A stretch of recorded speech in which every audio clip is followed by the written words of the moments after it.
Many characters in Elden Ring are missing at least their left eye, while others are entirely blind. The prisoner Iron Mask has only its left eye. Is there a connection here? In the base game of Elden Ring, there are tons of characters with specifically their left eye missing or shut, and we actually received 3 other instances of these characters with Egon, Messmer, and Midra, all from the Shadow of the Erdtree DLC. Also, spoiler warning for Shadow of the Erdtree. In total, we have 7 characters with just their left eye shut: Egon, Jaren, Melina, Messmer, Midra, Mohg, and Ranni. I will throw in an honorable mention to Blaidd, who has his left eye sort of like half shut, so basically 8 characters. If we're talking about characters with both eyes closed or damaged, we have at least 7 as well in Malenia, who appears to be totally blind in her Phase 2 transition, and both Miquella and St. Trina, whose eyelids are closed upon meeting them. Maliketh, whose eyes are shut, as well as the Beast Regent Sirach, who is showing nothing but eyelids. With all of these characters, there is potential that they lost their left eye first, and then proceeded to go fully blind. Marika and Radagon are the final 2 characters who share the same body, with their right eye shut and their left eye completely missing. Interestingly, between all of these characters, I think we can find some through lines that I'd love to explore with all of you today. The structure of this video will go through a brief backstory of the characters mentioned and how they fit into the prisoner theory going forward. Some characters will be more in-depth than others. This is just a theory that I concocted, and I'm not sure if anyone has ever covered this before. I tried to look for a video similar to this one before writing my script, but I couldn't find one. So I've just been doing a lot of thinking about this recently, and now I have 17 pages of an Elden Ring script that I'm not going to let go to waste. So let's get started.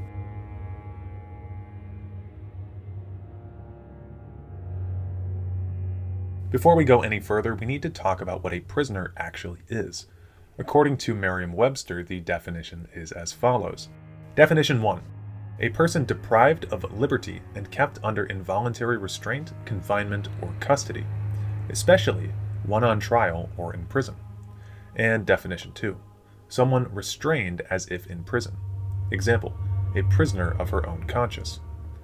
I would ask that you keep both of these definitions in mind as we go forward, since it is important that one can be a metaphorical prisoner outside of actually being physically imprisoned. For example, as an Elder Scrolls fan, I am a prisoner to Bethesda Game Studios' disgusting release schedule. So now that that's settled, let's get into this. First off, what intrigued me when I really started analyzing Elden Ring as a game was the prisoner helmet. This helmet is the starting gear of the prisoner's starting class, shocker, which states this about the class. A prisoner bound in an iron mask, studied in glintstone sorcery, having lived among the elite prior to sentencing.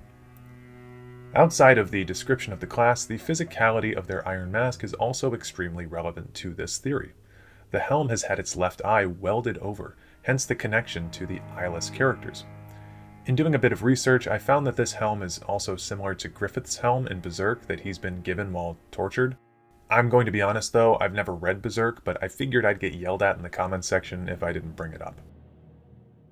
The description of the helm tells us that it's specifically meant for those who have been convicted of an appalling crime. I find the look of this helmet, and both the description of the helm and description of the class, fascinating.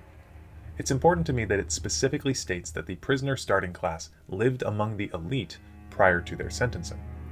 Now, if we take a look at all of our candidates for the I'm missing my left eye and or both eyes gang, we'll find that they were all among royalty in some sense.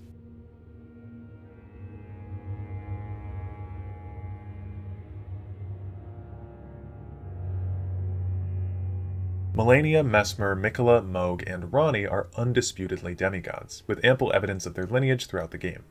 St. Trina, who is actually a discarded part of Miquella, in my eyes counts among the demigods as well.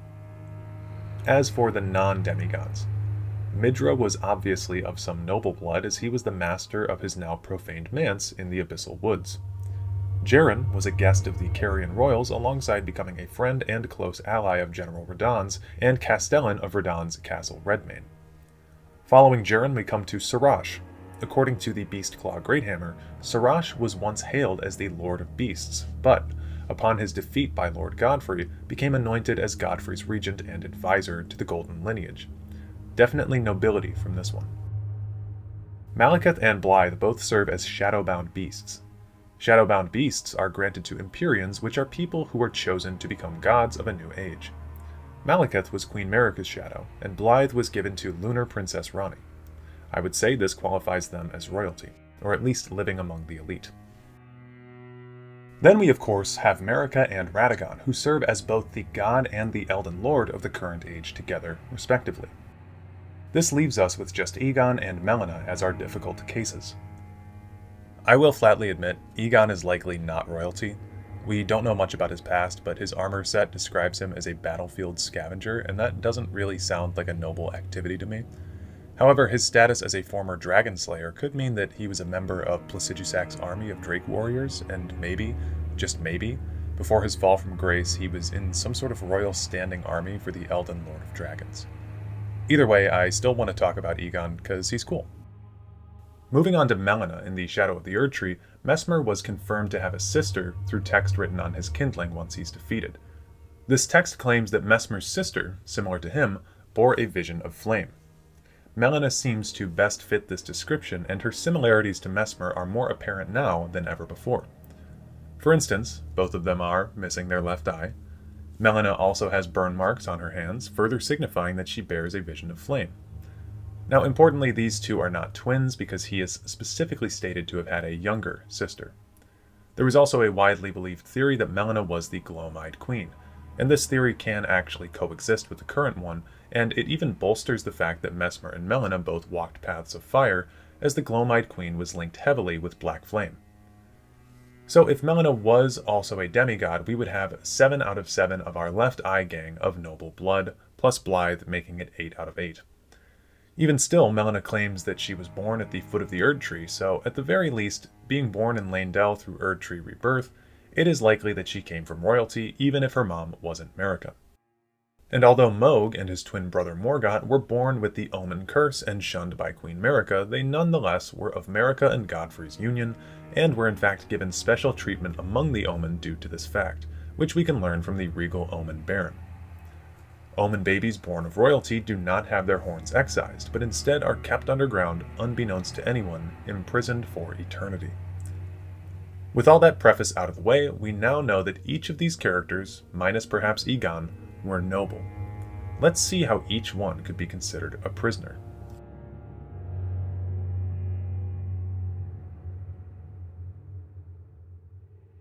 Melina is an extremely interesting character to dissect because we know so little about her. In fact, Melina seems to know very little about herself. It would seem that she's either developed or been given amnesia somehow. All that we know of Melina is that she is on some sort of mission granted to her by her mother long ago. The Erdtree is close, only a little further till the foot of the Erdtree, and the accord is fulfilled. It takes me back. I was born at the foot of the Erdtree, where Mother gave me my purpose, though now everything is lost to me. I have to ascertain for myself the reason for which I live, burned and bodiless. It's noteworthy to point out that Melina seems to be some kind of spirit that we take with us. She needs us in order to gain access to the Erdtree, which is the only place that she can walk freely. While along with us, she plays the role of maiden, and eventually burns her spectral form in the flame of ruin to unseal Radagon's impenetrable thorns of the Erdtree. Melina wears the Traveler's clothes and uses the Blade of Calling, which combined also confirm that this was her fate all along, to become a kindling maiden. Now, the room in which the Blade of Calling is found, the dagger that Melina uses, is in a hidden room on the elevator leading down to the Forbidden Lands. This room, despite its lavish furnishings, appears to have been some sort of jail cell. Outside of the room is a corpse which holds the official's attire, whose item description reads, "Grubby blue robe worn by magisterial officials to carry out their grim tasks. Surveillance, executions, gruesome rituals. The darkest duties drive the wheels of mankind." It seems like this corpse was an officer of some kind whose job may have entailed keeping a person locked in this room, or even executing said person. Many people, due to the Blade of Calling's placement inside, have taken this as evidence that Melina was locked away in here as a prisoner of some sort. Going further than just a physical locking away, though, Melena's personality in some sense may have been locked up too, or rather hidden. In the Frenzied Flame ending, if the Tarnished should listen to Shabriri and burn themselves in the flame of ruin, rather than using Melena as kindling, Melena will return at the end of the game in a final secret cutscene.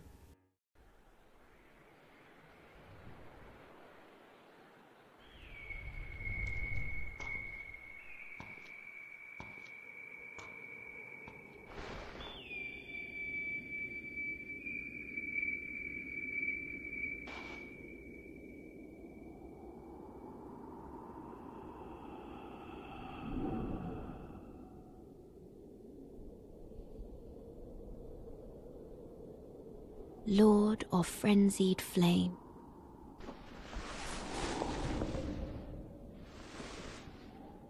I will seek you as far as you may travel.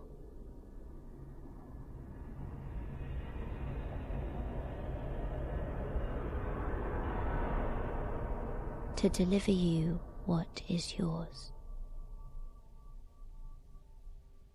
Destined death. Melena, in this cutscene, opens her eyes, revealing a grayish, purplish eye, reminiscent of what some people may call gloam. Melena seems different in this Frenzied Flame cutscene to me. For one, she's physically quite different, and perhaps this is even her actual body rather than a spirit form. She's more intense here, and filled with purpose. The purpose being, of course, to kill the Lord of Frenzy that she's aided along the way. Should you rise as the Lord of Chaos, I will kill you. As sure as night follows day, such is my duty. For allowing you the strength of runes. Goodbye, my companion. Goodbye, Torrent. As many people have pointed out here, it seems like no coincidence also that Melena's eye is unsealed after the Rune of Death becomes unsealed upon the defeat of Malekith. For those who don't know, the Rune of Death is linked with the Gloam-Eyed Queen. Smotown has an excellent video on the Gloam-Eyed Queen that I'll be sure to link in the description below. Anyway, perhaps when the Rune of Death was sealed away, Melena lost some part of herself, the part of herself that was the Gloam-Eyed Queen, and her body, or perhaps spirit, was then sealed away in the hidden room in the Forbidden Lands, awaiting a Tarnished to lead her to her fate. I'll admit this is the loosest theory for the prisoner theory, but I think when you meld it all together, it makes a pretty compelling case that in some sense, Melena was a prisoner. Whether she was locked away in that room after her defeat as the Gloam-Eyed Queen, or even executed in there, the fact remains that her memory, and her gloam-colored eye, seems to have been shut out until the release of the Rune of Death. The one who walks alongside Flame shall one day meet the road of destined death. Goodbye.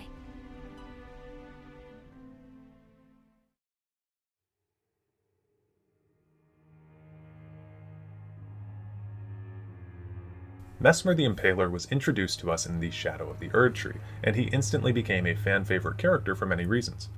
He is a tragic character in many ways, and is a much easier candidate to explain as a prisoner than his younger sister. First and foremost, Messmer is stuck in the Shadowlands, trapped by his mother, Queen Marika.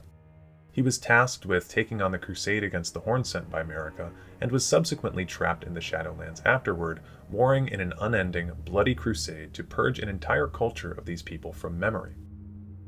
So yeah, pretty straightforward stuff here. Messmer is quite literally a prisoner in the sense that he is trapped in the Shadowlands. But it's actually not quite that simple.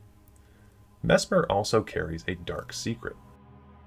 Messmer's left eye, as I discussed earlier, is closed shut. His right eye, however, glows a bright gold. The remembrance of the Impaler tells us more about the secret behind his eye. A malevolent snake writhed within Messmer, and so his very mother plucked out his eye and put in its place a seal of grace.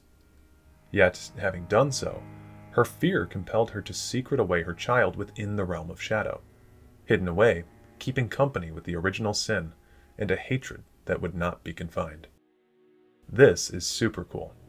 Much like Melania or Mikola, Messmer too seems to have been born cursed. Combined with his red hair, it's possible that he too was a child born of Radagon and Marika. Messmer's curse was a malevolent serpent, and Queen Marika found a somewhat gruesome solution to dealing with this curse, that of grace. Fascinatingly, when Marika removed Messmer's right eye, replacing it with her grace, she quite possibly blinded him. It appears Messmer cannot see, other than with the eyes of his snake companions, which further reinforced his connection to the serpent. However, these winged serpents were not something that Messmer hid. In fact, they were seen as his companions. Upon first meeting Messmer, it's actually not his face that identifies us, but rather his snake.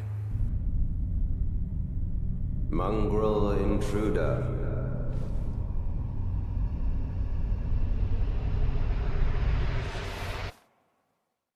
That tarnished, it seemeth. Special thanks to Hawkshaw for pointing this out in another video that I will link below. The point is that these snakes were not the ones that were to be hidden. It is in Phase 2 of Messmer's boss fight where we truly witness horror.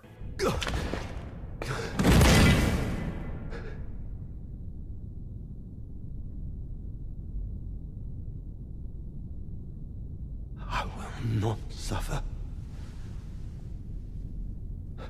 Our Lord, devoid of light.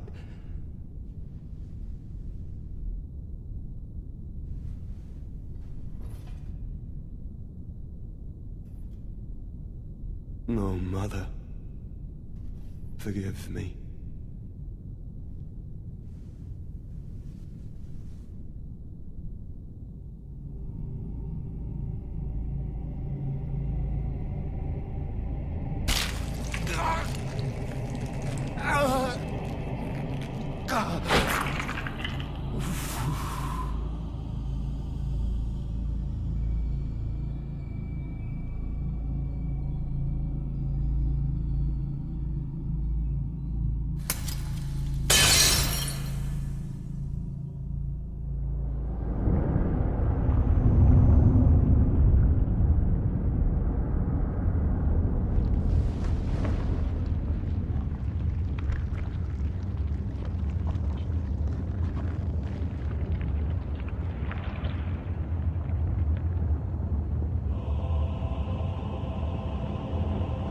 Soon tarnished.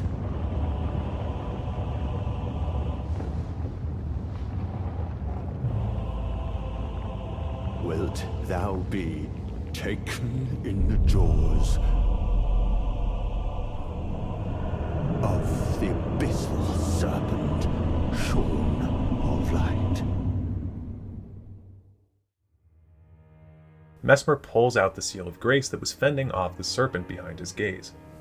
Afterwards, Messmer's clothes burn away, like a snake shedding its skin, and reveal his vile form to us.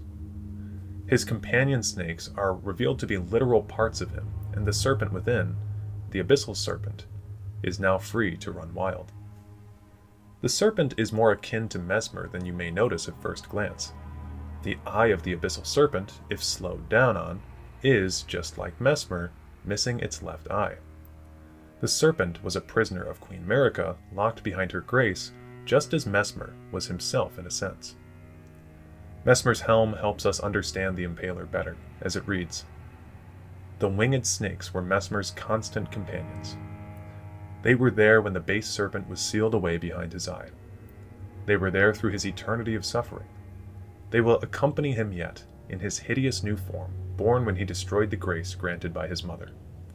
They have accepted his fate as much as he." Messmer had suffered for an eternity due to Queen Marika. He was abandoned, locked away, told to suppress his true nature, and forced to spearhead a crusade he likely took no pleasure in. Upon his death, the only thing that Messmer the Impaler, Messmer the prisoner, can do is use God's name in vain.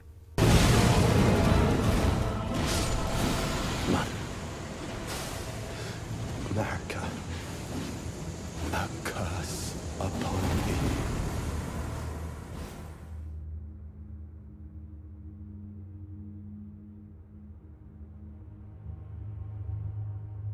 Midra is the next victim that we'll analyze, and his story is one of immense sadness. Midra was the master of the manse, a manse being either a large domicile, the house of a minister, or the dwelling of a householder according to Merriam-Webster. I include this only because I had never heard the word manse used before Shadow of the Erdtree, so there you go. Midra was not a demigod, but was known as Sage Midra in the heyday of the Abyssal Woods, and this is further clarified by the sheer number of books and stacks of information that we can find strewn about in the now ruined manse.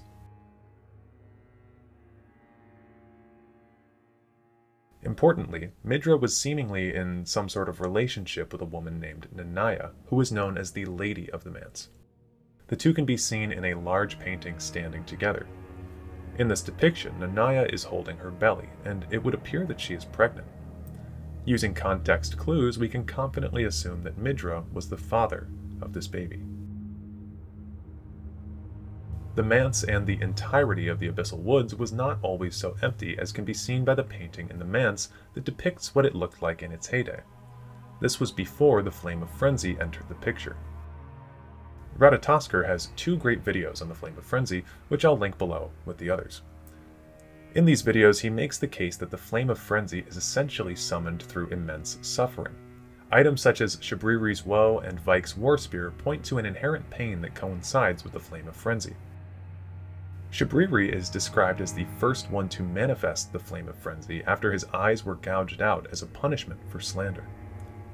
The merchant caravan, cast away beneath Lane Dell, are also said to have summoned the yellow chaos flame after a chant of despair. So what happened to Midra to make him summon the Flame of Frenzy? Well, it's not so clear, but there is certainly one thing that could have caused Midra to suffer. Throughout the now-plagued manse, we can actually stumble across the corpse of Nanaya. She lays in a chair, cradling an item that we can pick up, Nanaya's torch. This item states that it is a torch made by attaching a dying flame of frenzy to a small spinal column. In a distant land, in an age long past, was born a man who failed to become the Lord of Frenzied Flame. All that remains of him is cradled gently by Nanaya. Now, I've seen some theories already that the spine on which the flame was placed was Midra's, but no, I don't buy this. For one thing, Midra is able to keep his back straight, which, wouldn't really make a whole lot of sense for someone without a spine. He also looks like he has a spine on his back. I know he's got that thing inside of him, but he pulls it out eventually, and he can even hit the giant dad pose afterwards, so, I'm pretty sure he's got his spine. No, I think it's far more likely that the spine belonged to Midra and Nanaya's child. Perhaps they were stillborn, perhaps they were killed in some sort of accident. Who knows? Regardless, this fulfills our quota for an awful thing which would have summoned the frenzy. In the manse, a torn diary page can be found, which states the following. A discarded page ripped from a diary, bearing a passage written in a tremulous hand. I touched him, but only once. When he thrust his staff in my face, I brushed it aside. It was then that I touched him. The aging untouchable. I believe that since this was found in the manse, it stands to reason that Midra was the one who touched this aging untouchable. When I first read this, I had no idea what it was talking about, but the aging untouchables are actually a new enemy type found in the Abyssal Woods, and they are ripe with the Flame of Frenzy. It would seem that Midra came into contact with one of these beings, and perhaps the untouchable even sought Midra out, sensing his dread, to entice him to become a Lord of Frenzy. It's interesting to me that Midra seemed to want nothing to do with the aging untouchable, stating that he brushed its staff aside as if to get the frenzy out of his face. He was rejecting the yellow fire of chaos, but in touching the creature, he was cursed with its flame. Somehow the Hornsent caught wind of Midra's chaos, and they were swiftly sent to the manse to deal with the threat to their land. They sealed off the woods and began to systematically torture the people of the manse in grotesque and painful ways, saving the worst of it all for Sage Midra.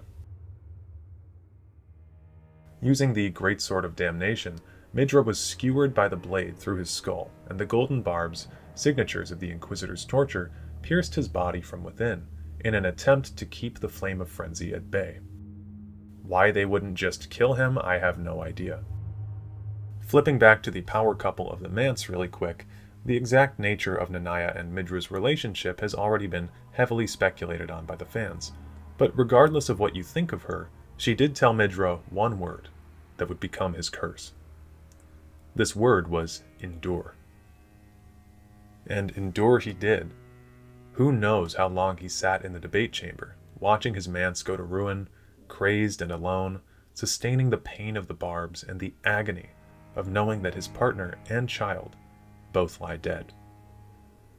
Midra became a prisoner. As we can see from the painting, he was not always one. His eyes were open, both of them, in his younger years. First, Midra became a prisoner to the flame, then a prisoner of the horn scent, and finally, he became a prisoner to that word that Nanaya granted him, a prisoner to the pain, the suffering, and the endurance of it all. After the greatsword pierced his skull, Midra lost the vision of his left eye, signifying his new status as a slave to this endurance. When he removes the barbed device from his body, apologizing to Nanaya for breaking his vow, his eye and his entire head are replaced with the yellow flame of chaos, indicating his new freedom as the Lord of Frenzy that he was once deemed too weak to become.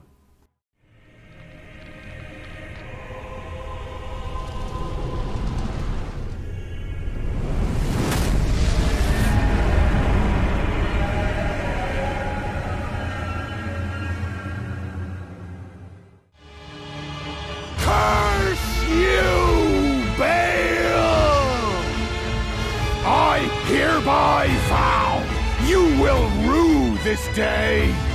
Behold, a true great warrior, and I, Egon, your fears made flesh. Okay, this section should be pretty short. Egon is a new NPC character that was added in the Shadow of the Erdtree DLC, just like Messmer and Midra. Egon has already become a fan favorite NPC due to reasons we'll get into in a minute. You'll first meet Egon in the gravesite plain, broken and defeated, and shouting about something called Baal. If we find our way to Jagged Peak and defeat two dragons sparring with one another, Egon will show himself, praising our deeds, and reveal that he wishes to defeat this Baal thing that he's been screaming about. Drake warrior. Dear friend, grant me this one wish. Take this finger, my finger, scale the jagged peak, face Baal the Dread, and when you do, summon me. Summon my soul. My limbs are limbs no more. My heart is twice over filled with fear. But a Drake warrior I remain, and my soul yet lies on the mountain. Well, it turns out Baal is a gigantic dragon that looks like Satan, and he's actually the father of all drakes that we find throughout the lands between. Egon states here that his body is broken, but he wishes for us to use his finger to summon forth his soul, which remains strong. Baal is the one who destroyed Egon's body, and in doing so, Baal shackled Egon within his weak frame, effectively making Egon, say it with me, a prisoner. Thankfully though, if we do manage to summon Egon's soul during our fight with Baal, Egon is able to get the last laugh in the end, and finally find some peace in his death.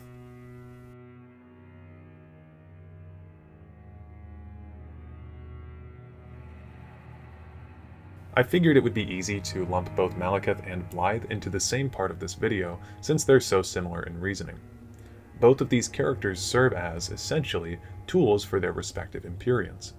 Malekith was tasked with sealing away destined death on Queen Marika's behalf, and Blaidd is seen being commanded by Ranni to do all sorts of little errands throughout the lands between. Malekith, in an age long ago, had a fragment of the Rune of Death stolen from him. This fragment was instrumental in the death of Godwyn the Golden, whose soul was destroyed, yet whose body lives on. Godwyn's corpse serves as the ground zero for Deathroot, which spreads throughout the lands between. In the Dragon Barrow, Malekith has a side hustle as the beast clergyman, Gurranq. While he assumes the guise of Gurranq, he tasks warriors to weed the deathroot from the land for him, which he consumes in order to correct his losing the Fragment of Death in the first place. Malekith, upon consuming all the deathroot he can, curses Marika's name. He's been given an insatiable appetite for the deathroot that corrupts the soil and has nothing to show for it. He's been stowed away as a guard dog for the Rune of Death in Farum Azula and been given the impossible task of cleaning up his mistake. Malekith is like Sisyphus, granted an impossible task, and it is the shackle that binds him to his status as a prisoner to Queen Marika. Blythe is in a similar situation, but also quite different to Malekith. There seems to be some actual love between Ranni and Blythe, as E.G. tells us that the two grew up together. Blythe has chosen of his own volition to defy the Two Fingers in service to Ranni's wishes, and while he does seem to be bossed around by her throughout the game, it's not quite that simple. Blythe seems to believe in Ranni's mission. He is willingly in her service. However, his nature will not allow this. As a Shadowbound beast, Blythe was granted to Ranni by the Two Fingers, and as such, his loyalty, no matter how unwavering to her, will always be the highest to the Fingers. Which is when I received Blythe, in the form of a vassal tailored for an Empyrean. Even when I turned my back upon the Two Fingers, Blythe remained my loyal ally. Though he was created a vassal for an Empyrean, he was a colossal failure on the part of the Two Fingers. Blythe and E.G. both. Art willing to give too much to me. I believe this is why Blythe's left eye is half open, as he's actively trying to resist the call of the Fingers, taking him prisoner throughout his quest. Blythe, in the end, is not able to overcome the Two Fingers and turns against the Tarnished, submitting his status as a slave to the Greater Will. I'm part of her very being. I can never betray her, no matter what might happen. Ranni, she needs me.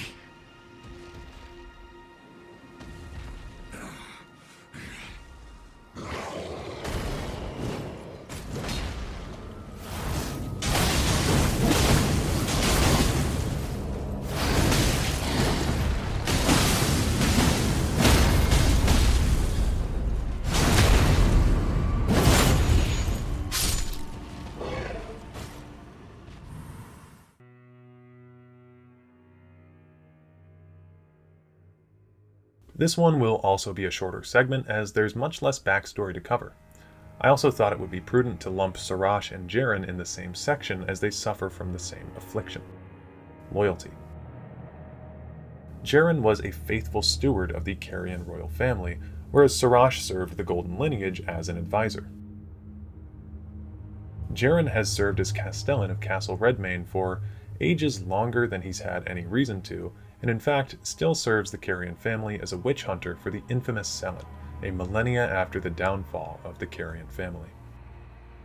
Sirach, on the other hand, has been fiercely loyal to Lord Godfrey ever since his initial defeat, which I would imagine was where he lost his sight in the first place. Since then, he has followed Godfrey to the death 2 times now, once in the Badlands as Hoarah, and the other to the Lord himself in his final battle with the Tarnished before the Erd Tree. As I alluded to earlier, both of these characters are more straightforward cases of the prisoner theory, as they've let their own loyalties literally cloud their vision, and have lived the lives of others rather than guiding their own paths. The Shadowbound beasts are of a similar camp, however, the beasts don't have much of a choice in the matter. They're servants to their Empyreans and to the Two Fingers, whereas these characters, Jaren and Sirach, are both doing this of their own free will. Also, before I end this section, I want to point out that Jaren, who I think we all thought looked like Gale from Dark Souls 3, actually shares the scar over his left eye with the old slave knight himself. Gale was literally a slave, and then submitted himself fully to his Lady of the Painting.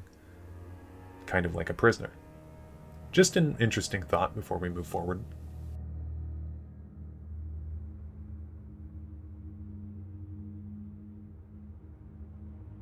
Ranni is one of the most interesting characters in Elden Ring. She's really the only demigod we get to interact with, but We do so on so many occasions. First at the Church of Ella when she grants us the spirit-calling bell. Second in Raya Lucaria Academy when we attack her mother, Renala. And third is at her tower at the Caria Manor, Ranni's Rise. And then, of course, you can become her consort or whatever after that. She allows us to enter her service, and throughout her questline, we learn a lot about her. Ranni was one of 3 Empyrean demigods, the other 2 being Miquella and Malenia. Ranni, though, sought to defy her fate. She claims that she did not want to be controlled by the greater will. Controlled by that thing. Let us speak of the past a while. I was once an Empyrean, of the demigods. Only I, Miquella, and Malenia could claim that title. Each of us was chosen by our own 2 fingers, as a candidate to succeed Queen Marika, to become the new god of the coming age, which is when I received Blythe, in the form of a vassal tailored for an Empyrean. But I would not acquiesce to the 2 fingers. I stole the rune of death, slew mine own Empyrean flesh, casting it away. I would not be controlled by that thing. Ranni discarded her Empyrean flesh in order to rid herself of her fate. However, she had to do this in a convoluted way. Ranni was in fact the one who stole the fragment of the Rune of Death, and she used this in a ritual to kill her body while allowing her soul to live on. She needed a soul to kill in this ritual, however, so Godwyn the Golden essentially got shot with the biggest stray in the lands between, and was murdered by Black Knife assassins wielding daggers imbued with the Rune of Death in the aptly named Night of the Black Knives. In doing this, Ranni believes to have freed herself from her fate. She's moved her spirit into a porcelain doll, and you can see her real form shifting to the right side of the doll's face. Upon a first inspection, you may see that the doll's right eye is actually the one that's closed, but on Ranni's spirit face, her real face, it is her left eye that is still locked shut. Ranni, in my view, has not escaped her fate at all. According to Ranni, all that the Greater Will desired was for her to become a new god of the coming age. If you complete her quest, this is fulfilled. She ushers in the Age of Stars ending, and in doing so becomes the new god anyway. Ranni remains a prisoner to the Greater Will even after the Night of the Black Knives, even after slaying her 2 fingers, and she cements this by doing what they wished of her all along. It is also noteworthy to say that we don't know how long Ranni's eye has been closed. Perhaps her prisoner theory is not quite so convoluted, and her eye only shut after being killed and bound to her porcelain form. She does have a line of dialogue about how being inside the body of a doll does have its downsides. Either way, I think we can safely secure Ranni a cell with the rest of the gang thus far, as she is either a prisoner of the Greater Will or a prisoner to the doll.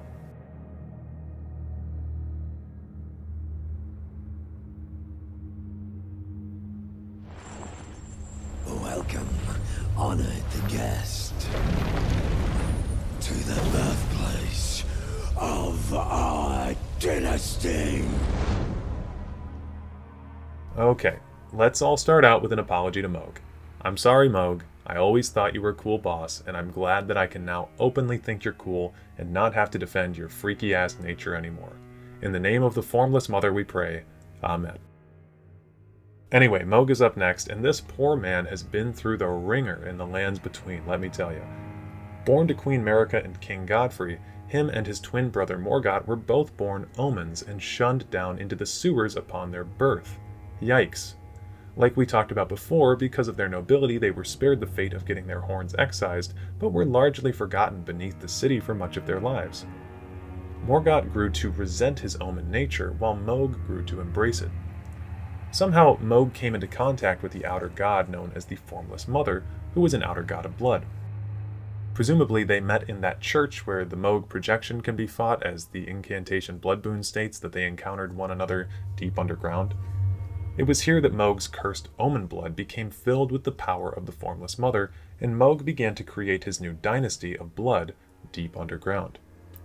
Now, we could say that Mohg is a prisoner since he was literally imprisoned under the city, and even has an item known as Mohg's Shackle, which was meant to bind him to Earth. So there we go. But there's more. Mohg's brother Morgott went through the exact same treatment, and he has both of his eyes. He's one of the only demigods rocking 20/20 vision. So let's look at Mohg then. Mohg's eye is not closed in the traditional sense like many of the others on this list.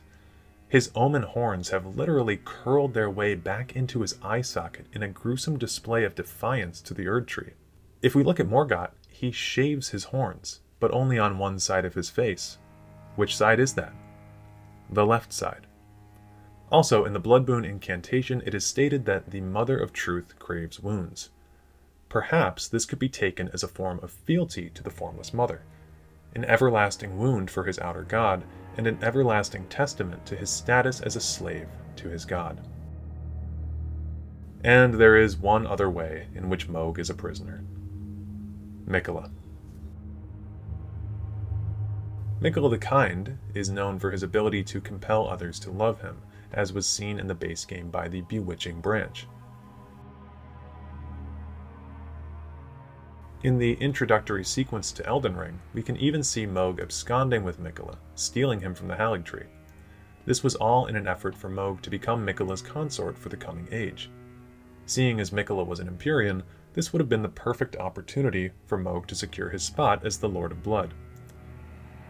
For the longest time, and especially due to Miquella's curse of eternal youth, many jokes were levied at Mohg for this, and at the time, rightfully so.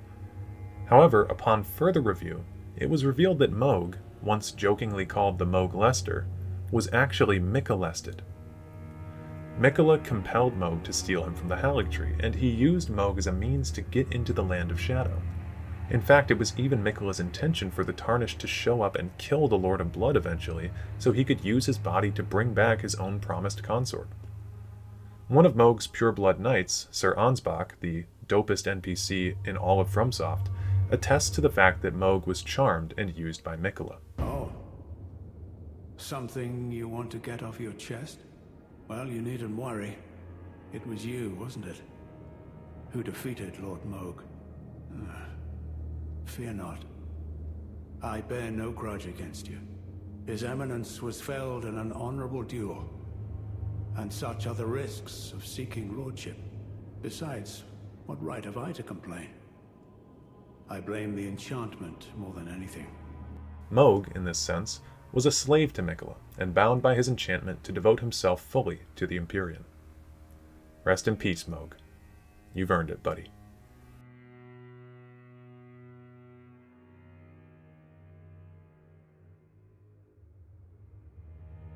Okay, so Malenia.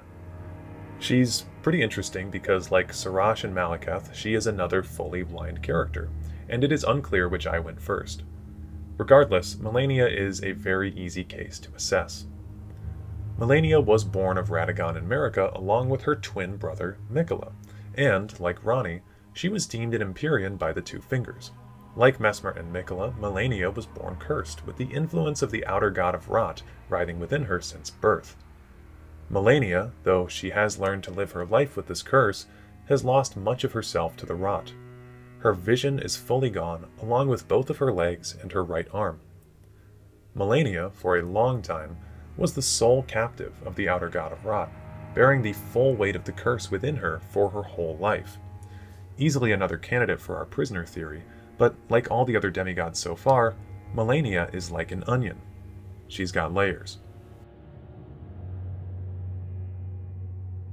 Aside from her physicality, Malenia also lost something very important to her when she bloomed in Caelid.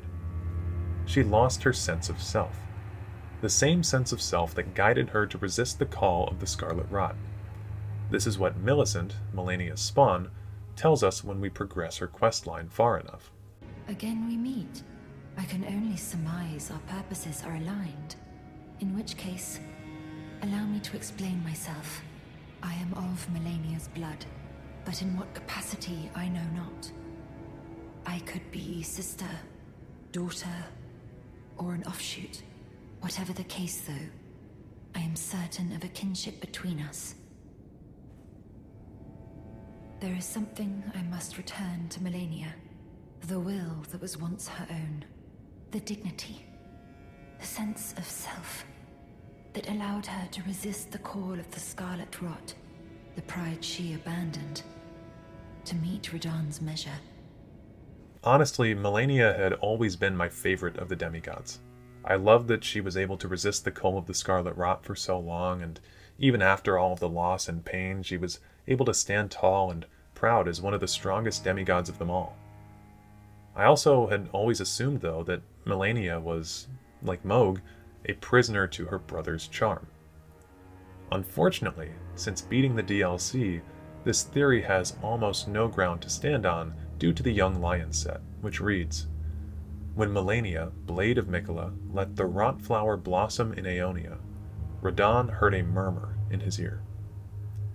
Miquella awaits thee, O promised consort."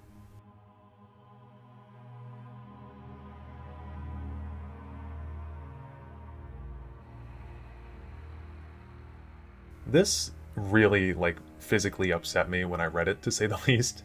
It essentially implicated Malenia into her brother's plot, as she knew full well what she was doing when she unleashed the rot on Radagon's back. I do still have a few ways that I can try to defend her, but I understand that she was very likely in the wrong here. So, to start out, like Millicent says, Malenia lost her sense of self when she obliterated Caelid. This could have been due to Miquella's influence on her. Miquella, of course, granted her the unalloyed golden needle that was used to stave off the influence of the outer gods. But also, Malenia seems to have removed it, as we can find it in the possession of Commander O'Neill in the Swamp of Aeonia. For 2 years now, I've been trying to wrap my mind around why Malenia would remove the needle, and the only thing that I can think of is that she may have been compelled by her brother to do so.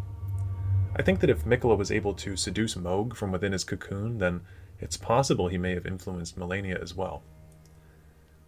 However, there's still the fact that once Miquella is killed, spoiler alert, Malenia's cutscene and death dialogue don't change, basically proving the fact that she was in on Miquella's plan. But I still wanted to include this here as just a singular final defense of Malenia's indefensible destruction of Caelid and Radagon.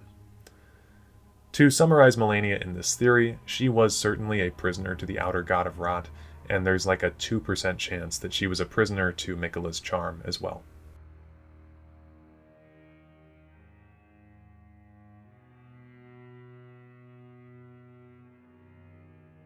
Miquella is a character who goes by many names. Miquella the Kind, Miquella the Tender, Kindly Miquella, the Miquellester, Miquella the Tickla, and so on and so forth. Miquella also has a separate entity within himself though, Saint Trina, and we will be discussing both in this section. Miquella is one of the demigod children born to Marika and Radagon. Much like his twin sister Malenia, Miquella was born cursed with eternal youth. However, don't let this fool you, as Miquella was the third of the Empyrean demigod bunch and was viewed as the most fearsome of all the demigods, at least according to Malenia, whose helm reads, "My brother will keep his promise. He possesses the wisdom, the allure of a god. He is the most fearsome Empyrean of all." Miquella seems, of the three Empyreans, the most interested in becoming a god. He somehow learned of the Land of Shadow and the Gate of Divinity that his mother, Queen Marika, used to become a god, and decided to pursue her footsteps. As we mentioned before, he used Mohg to gain access to the Land of Shadow, and while he was there, he began, similarly to Ranni, to divest himself of his Empyrean flesh. There are several crosses of Miquella that dot the landscape of the home of the Hornsent, and each cross marks a location that Miquella left a piece of himself. There are spots denoting specific body parts throughout the land. One cross, the Shadowview cross, states that Miquella abandoned his eye at that location. The Honorable Sir Ansbach, who we discussed earlier, has this to say about Miquella's eye. I am much obliged. I can hardly believe it. He's divested himself of his very eye. Tender Miquella's eye is no mere morsel of flesh.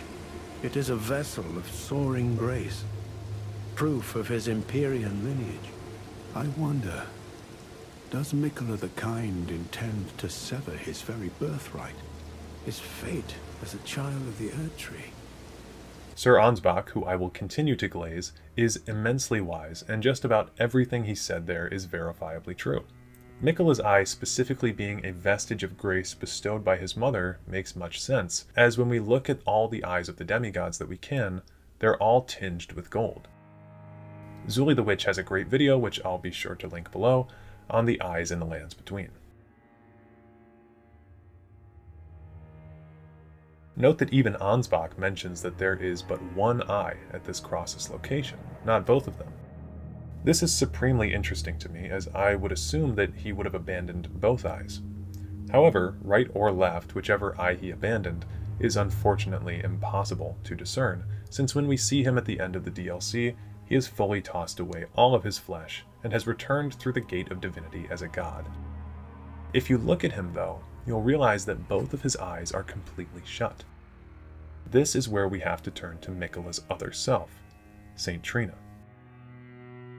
Miquella, on his quest toward divinity, also had to abandon his love, Saint Trina. She can be found, thrown away deep into a fissure at the bottom of the Land of Shadow. The cross of Miquella nearest to this location in the fissure states, "I abandon here my love." Sure enough, if we follow Miquella's trail further down the hole, we come face to face with Saint Trina. Both of Saint Trina's eyes are closed, but seeing as she is essentially the deity of sleep in Elden Ring, this is not a surprise to me. If we attempt to speak with her, she will eventually reveal the following dialogue to the Tarnished. Miquella, stop. Don't turn the poor thing into a god. Godhood would be Miquella's prison. A caged divinity is beyond saving. You must kill Miquella. Grant him forgiveness. Talk about a revelation. Saint Trina tells us to kill Miquella, not out of spite, but out of love. According to Saint Trina, Miquella would become a slave to the divinity that he wishes to inherit. Miquella, at the end of the day, was a prisoner to his eternal youth, to his Empyrean flesh, and, had he been allowed to continue down his path, a prisoner to his godhood. Saint Trina, then, outside of just being asleep, also shared the same body with Miquella. We can't say for certain when Miquella tossed Saint Trina aside, but they could have potentially lost their eye at the same time. Saint Trina stands as a prisoner to Miquella until the very end, and this is all the more evident, as upon Miquella's defeat, Saint Trina, too, perishes.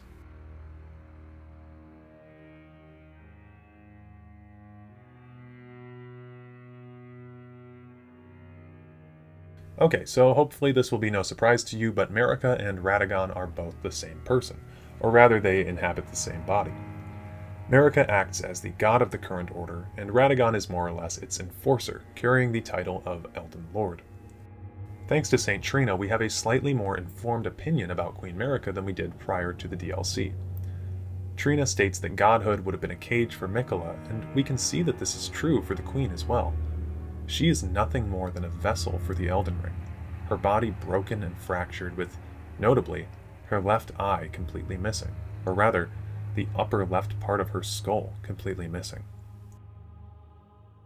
Now, Marika seems to have become disillusioned with the Greater Will, especially after the Night of the Black Knives when her son, Godwyn the Golden, was the first of the demigods to die. She shattered the Elden Ring and was trapped within the Erdtree. Radagon and Marika, each seizing control of their shared body, both tried to mend and shatter the Elden Ring, respectively. Marika wound up crucified within the Elden Ring for her crimes against the Greater Will, but nonetheless, she was still the god of the age. Marika remains trapped inside of the Erdtree until the Tarnished of No Renown, called back from the Lands Between at her behest, burns Radagon's impenetrable thorns and makes a final decision on her fate. Unfortunately for Radagon, He and Marika share the same body, and thus the same marks remain on his flesh that scar Marika's. If you look at their body, they have both sustained immense damage on the left side, and Marika's form is even further fractured after Radagon is beaten by the Tarnished. Marika's ultimate fate is left up to the Tarnished, but if one thing is clear, it is that Marika was both a prisoner to her divinity and a prisoner literally locked away within the Erdtree. She's also a prisoner to the Tarnished, in a sense, since ultimately, her fate is left up to them. And finally, easily, Radagon is a prisoner to Marika, as it is her crimes that bind him. Also, similar to Jaren and Sarash, he is a prisoner to his fealty to the Golden Order, staunchly defending his dying age until the last breath.